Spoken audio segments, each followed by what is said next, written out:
네, 여러분 안녕하십니까? 식품의 냄새, 색에 대한 강의 시작을 하겠습니다. 저번 시간까지는 우리 맛에 대해서 얘기를 했었죠. 좀 진한 색으로 바꿀게요.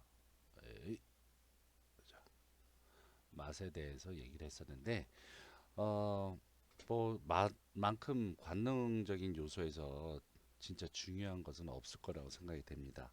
근데 보통 맛을 갖고 있는 화합물들 같은 경우에는 맛만 갖고 있지만, 그러니까 뭐 화합물이라 얘기가 곤란하고 좀 이게 식품이라고 한다는 것은 사실 맛만 갖고 있지는 않죠. 맛을 느끼고 동시에 향기가 굉장히 중요한 역할을 하게 되죠. 그죠?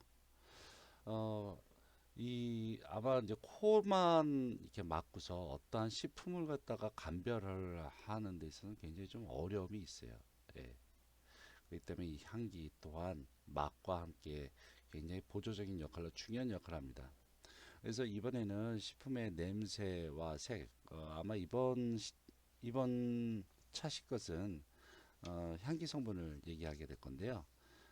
여하튼 전체 주차에 의한 것은 이제 향기 성분을 잘 알고 식품과 어떠한 식품의 어떠한 향기 성분 뭐 이런 것을 매칭을 할 수가 있으셔야 되고, 그 다음에 가공 중에 변하는 식품의 색에 대해서 명칭을 이야기하고 가공 과정의 특성에 따라서 변색의 과정도 함께 설명할 수 있어야 합니다. 이것이 강의 목표였습니다. 자, 그러면 강의 들어가겠습니다. 자, 후각. 자, 이 후각은 바로 이제 이 코에서부터 향기가 들어가게 되죠. 그죠? 그러면서 그 후각 상피 세포를 자극하게 되고, 그다음에 이제 이 뇌를 갖다 자극하게 되면서 이 냄새가 무엇인지에 대해서 사람들이 그것을 인지하고, 그다음에 자신의 경험을 바탕으로 하여서 맛을 또한 느끼게 됩니다. 어떤 그런 냄새를 맡거나 뭐 그렇게 되면 이제 무엇이 굳는 냄새 막 그렇게 되면 이거 막 침이 돌잖아요. 그런 것들이 이제 그 후각에 대해서는 아직 연구가 많이 이루어지지가 않은 부분이 있어요. 그래서 너무 어렵거든요. 그렇기 때문에 이 후각은 천연적으로 이게 그 다분하게 사람들이 어, 어떠한 그 경험적인 그러한 것에 의하지 않는가라는 의견들이 굉장히 지배적입니다. 자, 후각은 이와 같이 어떠한 식품들에 대한 그러한 관론적인 요소로도 작용을 하죠.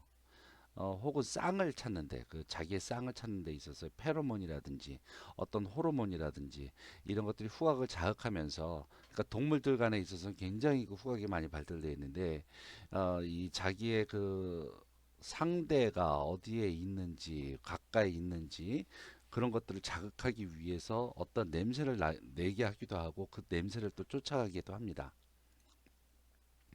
그리고 또 후각은 이와 같이 좋은 일들만 있는 것뿐만 아니라 자기의 적이 어디에 있는지까지도 알아내는 데 있어서 후각이 발달되어 있습니다. 특히 사람 사이는 모르겠지만 동물들 같은 경우에는 자기의 천적의 냄새에 대해서 판별을 빨리 하고 그 후각의 그러한 자극을 통해서 이 천적에서부터 도망치는 그러한 역할을 하게 만들어주죠. 뭐 이런 꽃향기도 있겠고요. 자, 이 후각은 또한 식품적인 측면으로 봤을 때는 어떠한 그런 냄새 중에서도 특별하게 자기 자신을 보호하기 위해서 아까 마치 그 천적에서부터 자기 보호하듯이 이런 곰팡이 냄새라든지 좋지 못한 냄새를 통해서 미리 먹지 못하게끔 스스로 판단을 갖다 일으켜주는 중요한 그러한 요인이 되기도 합니다. 그렇죠? 어떤 톡식한 그러한 어떤 독이 있는 케미칼도 역시 후각이 맞고 뇌를 자극하게 되는 거죠. 자, 이런 걸 한번 상상을 해봅시다. 4D 들어가면 3D 입체 영상뿐만 아니라 막 움직이고 뭐 물이 튀고 뭐가 툭툭툭 치면서 어떤 오감을 자극하게 되는데 4D에서 향기의 구현이 가능할 것이냐? 자, 그런데 실제적으로 향기를 내게 하는 그런 4D가 이제 시도가 된 적은 있었어요. 그러나 성공적이지 못하죠, 사실은. 진짜 강한 향기라든지 우리가 좋아하는 향기라든지 여러 가지 향기가 있겠지만 후각에는 원래 388종의 수용체가 있고 이것은 전혀 어떤 패턴이 없기 때문에 향은 최소한 이제 뭐 포디에서 이제 이것을 성공적으로 수용하기 위해서는 최소한 388개가 후각이 필요하다고 그래요. 이게 왜 누르면은 다른 데로 가버리는지 모르겠습니다만은 388개가 필요하다고 그래요. 우리는 2000여 종의 향기 물질을 가지고도 원하는 식품의 향 전체를 흉내내지 못한다고 합니다. 만약 TV에서 뭐 영화관에서 복숭아밭이 등장하면 복숭아 향이 나게 하는 일은 굉장히 유연하다고 그래요. 388개의 향기를 모두 알아내고 또 자연의 모든 향의 레시피를 알았다고 해도 이 388개의 향기의 물질을 과연 어디에다 보관했다가 어떻게 분사를 할 것입니까? 다른 농도로 짜짜짜 섞어서 분사를 해야 되는데요. 근데 거기다 얘네들이 분사를 한다고 해도 어떠한 그 러닝 타임에 딱 맞게 얘네들이 있었다가 사라져야 되죠. 어떤 것은 너무 빨라서 냄새도 맡기 전에 사라질 수도 있어요. 만일 화면이 복숭아밭을 지르는 자동차 씬이라면 복숭아밭은 한참 지나 바다로 가고 있는데도 영화관이 복숭아 향기가 계속 나고 있다면 포드로서는 실패를 하잖아요. 그만큼 이 향기의 구현이라고 하는 것은 굉장히 힘듭니다. 뭐 다음 슬라이드로 넘어갔었지만 특히 이제 그 향수라든지 이런 것을 갖다가 조합을 해서 어떤 그 향수를 만드는 사람을 갖다 조향사라고 얘기를 해요. 조향사.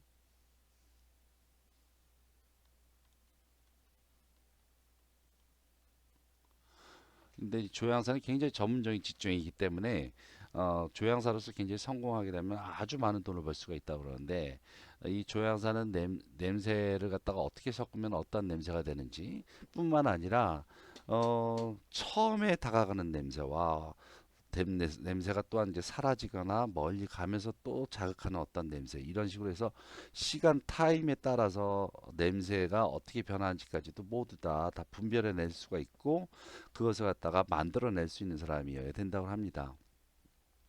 뭐 아까는 388개라고 그랬지만 냄새의 수는 약 1600만 개나 됩니다. 이것을 갖다가 잘 느끼는 것이 강아지죠. 개. 개의 그러한 그 모습을 보게 되면 이게 개는 이렇게 코가 굉장히 길게 돼 있기 때문에 여기에 있는 후각 세포들이 무진장 많이 발달돼 있어요. 그래서 어 굉장히 먼 거리에 있는 자기 자신의 주인의 냄새까지도 전부 다 탐지해낼 수가 있다고 그러고 며칠이 지났는데도 그 장소에 예전에 무엇이 있었는지도 탐지해낼 수가 있다고 합니다. 자, 일단 냄새가 난다는 것은 먼저 냄새를 유발할 반향성 물질은 휘발성이어야 된다는 얘기죠. 휘발성. 날아갈 수 있어야 되는 거예요. 당연하죠. 우리 맛을 갖다 느꼈었을 때 어떻다고 해서 제일 첫 번째 요건은 수용성이어야 돼요. 수용성. 맛은 수용. 물에 녹아야 돼요. 그래야지 침에 녹잖아요. 그죠? 물에 녹지 않는 것은 우리 혀에서 미뢰 세포로 얘네들이 전달이 안 되는 것과 마찬가지로 냄새를 유발하는 것은 공기 중에 떠서 우리 후각 세포로 이렇게 들어와야 돼요. 그렇기 때문에 휘발성이어야 된다. 그다음에 냄새를 실은 공기가 후광의 수용체에 도달해야겠죠. 여기에 도달해야 돼요. 그다음에 확산율의 차이는 자극에 영향을 미친다. 얘들이 빨리 번지느냐 아니면 천천히 번지느냐 그 움직임에 따라서 자극에 영향을 미치게 되고 냄새는 수성 점액에 용해돼서 점액을 통과하면서 확산되어야 됩니다. 그러니까 이 점액에 얘들이 달라붙어 갖고 얘들이 이 안에서 용해가 되면서 신경을 자극해 줘야 된다는 얘기죠. 공기 중에 냄새 분자는 이와 같이 앞에 있는 비강, 그리고 고유비강, 후점막, 그 다음에 후신경, 후구, 그 다음에 되뇌 피질로 전달하게 됩니다. 음식 중에 냄새 분자는 상후두, 후비강, 그 다음에 후점막, 후신경, 후구, 되뇌 피질 이러한 순으로 전달된다고 합니다. 이러한 그 생리적인 그러한 부분들은 그냥 참조 정도로만 해주시고요. 요거는 보시고요. 냄새의 지각 요건. 냄새를 판별할 수 있는, 냄새를 느끼게 할 수 있는 그런 요건. 이것은 여러분 봐주시기 바라겠습니다. 일상생활 중에서 냄새로서 수많은 물질을 식별할 수 있는데 사람은 2천에서 4천 종의 다른 냄새를 식별할 수 있는 능력을 갖고 있다고 합니다. 그러나 실제 후각에서는 실험을 통해서 냄새의 질을 몇 가지인지 분명하게 가려내지 못하고 있습니다. 다만 자연계에 있는 물질들, 꽃 향기, 썩은 고기, 냄새 그런 식으로 이름을 퉁쳐서 부르고 있죠. 그이들 물질의 화학 구조가 유사한 것끼리 같은 질의 냄새가 나는 것은 아니고 분자의 모양이 유사하면 비슷한 냄새를 익힌다고는 추측은 하고는 있어요. 그러나 생리적인 기초는 잘 알 수가 없는 상태라고 합니다. 많은 학자들이 후각 수용기를 여러 기본적 형태로 분류하려고 했지만 성공을 거두지는 못했다고 합니다. 후각 식별은 후각의 식별 기능은 후점막에 있는 수용기의 공간적 형태에 의존한다는 증거가 꽤 많은 편입니다만은 여러분한테 강의 시간에는 꼭 그렇다라고 얘기하기 곤란한 상황입니다.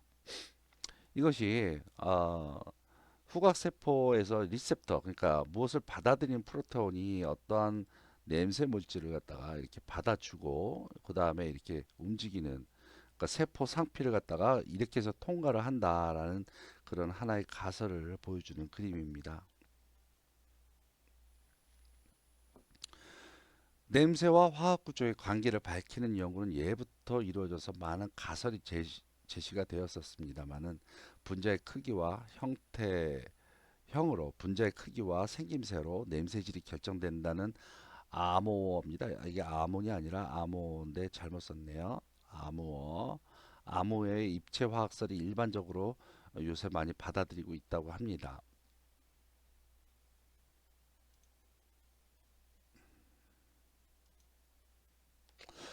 자, 이것은 아까 얘기했던 것을 갖다가 다시 보여드린 건데요.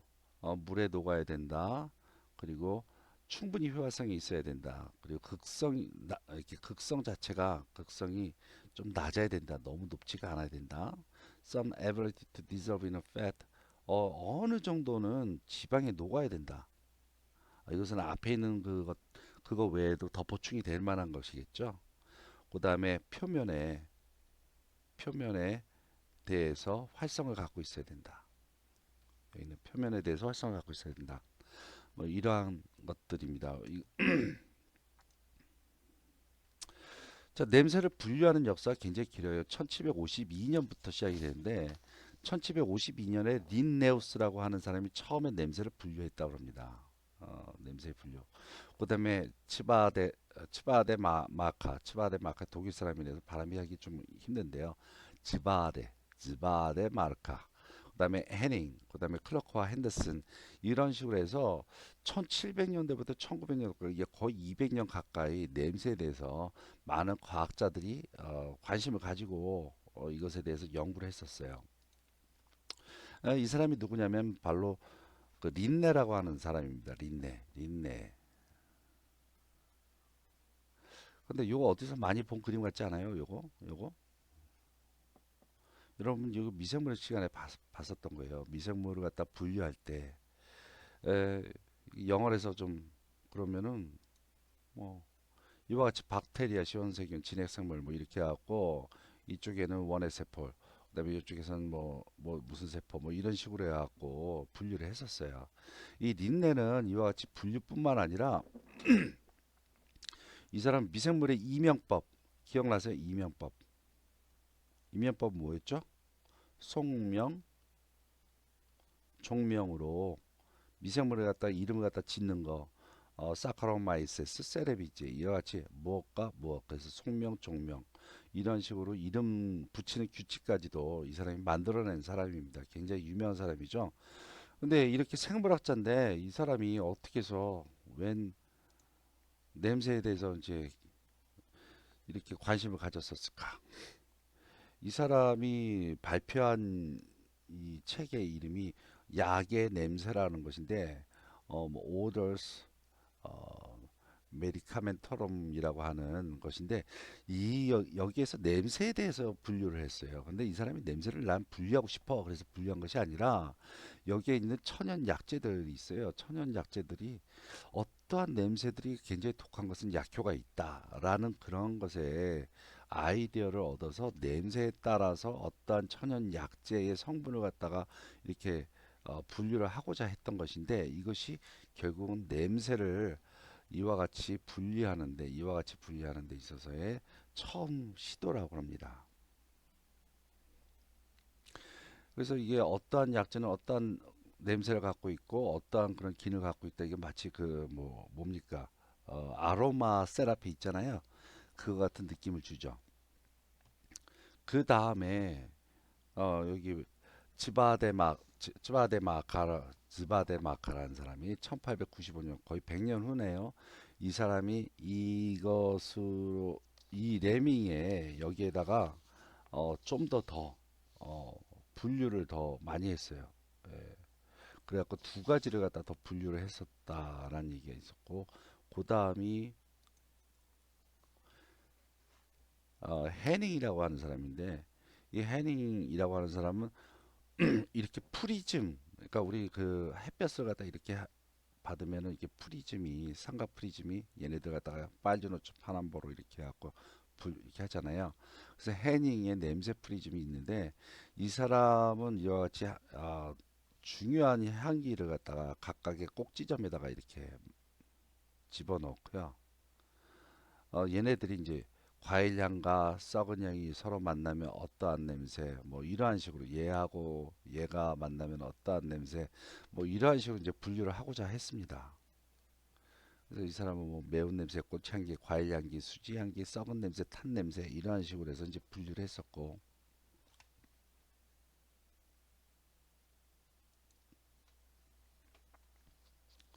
크로코와 핸더슨이라고 하는 사람은 이것을 갖다 굉장히 단순하게 나타냈는데, 이 사람을 갖다 숫자로 만들었어요. 숫자로.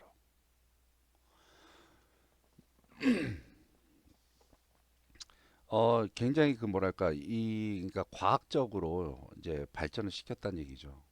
그래서 이 사람의 이론이 굉장히 각광을 많이 받았었다고 그래요. 그러나 이 사람의 것도 문제가 무엇이냐면 개인차가 너무 심하게 나더라 이거죠. 이 숫자라고 하는 관념이라고 하는 것은 굉장히 고정되어져 있고 기준점을 제시하기 때문에 굉장히 그 객관적인 숫자를 제시해야 되는데, 개인차가 있기 때문에 그 주관성에 의해서 이것 자체의 학설에 대해서 많은 의문을 또다시 낳았다고 그래요.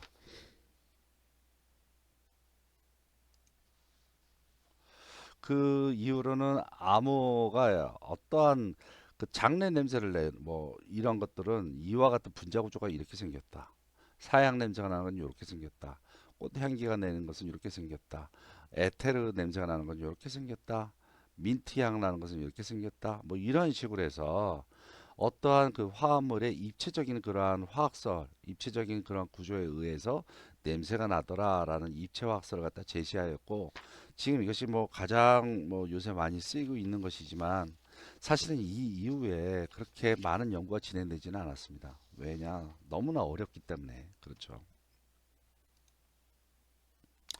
자, 이것은 지금 어떠한 식품에 들어가 있는 향기들입니다. 향기 성분들입니다. 무슨 향기일까요?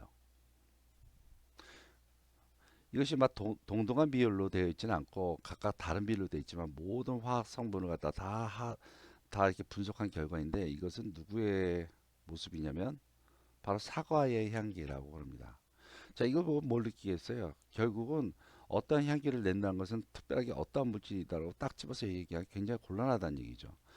그 향기를 가장 지배하는 무슨 큰 것인가는 우리가 대충 지목을 할 만하지만, 딱 이것은 이것이다라고 매칭하기는 굉장히 어려운 부분이 있다라는 얘기죠. 식품 냄새는 관론적인 부분으로 들어갔을 때 좋은 것과 불쾌한 것이 있죠. 예, 그죠? 식품의 기호적 그리고 경제적 가치는 일반적으로 그 식품의 영양가보다는 오히려 냄새나 맛으로 결정되는 경우가 많아요. 그러니까 사람들이 영양가를 보고서 지금 식품을 집는 사람들도 이제 예전보다 많이 늘어났지만, 지금 보통 보편적으로 냄새, 맛, 그리고 색으로 결정하죠. 그런데 슈퍼에 가서 맛을 갖다 직접 보긴 좀 곤란하죠. 시식용 뭐 외에는. 그래서 그것을 색으로 보거나 아니면 냄새를 맡거나 그러면서 고르게 됩니다. 식품의 냄새는 저장, 가공, 조리 중에 변하기 때문에 품질을 결정하는 데도 어떻게 보면 매우 중요한 요소예요. 그래서 위생적인 부분, 안전성인 부분에 있어서에도 지표가 될 수가 있는 것이 바로 냄새라는 얘기죠.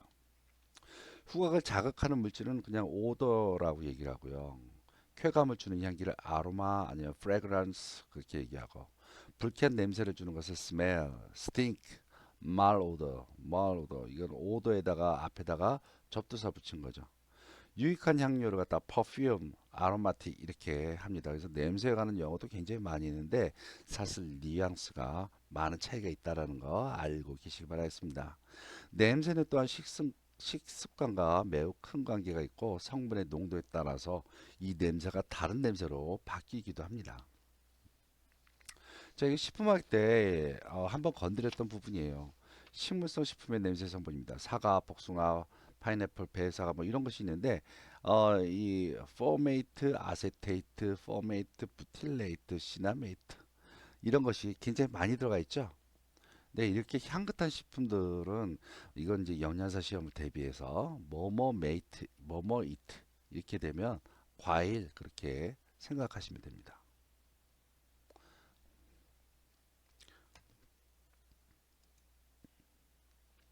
그 다음에 레몬 오렌지는 진짜 이것은 이제 빨간색으로 친 것들은 자주 이거는 확실한 거 같아요. 시트랄 이런 건 레몬 오렌지. 그 다음에 레몬 오렌지 또 다른 거 리모넨.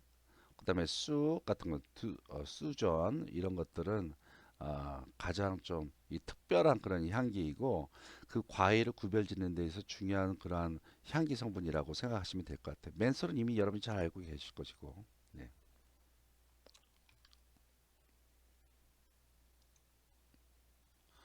그 외 황화합물들 야채나 향신료 식품들의 황화합물들 많이 들어가 있는데 황은 설퍼라는 얘기예요. 설퍼. 영어로 설퍼라고 그러고요. 황하고 이게 관련 있는 그런 어, 화합물들이 메르캅탄이라고 하는 것이 있어요. 그다음에 설폭 어쩌고저쩌고 설폭사이드 그러면서 설. 그래서 혹시 화합물 이름 중에 설자가 들어갔다. 그럼 이거 황을 갖다 곧바로 캐치하세요. 그리고 얘네들은 채소, 향신료 그렇게 생각하시면 돼요.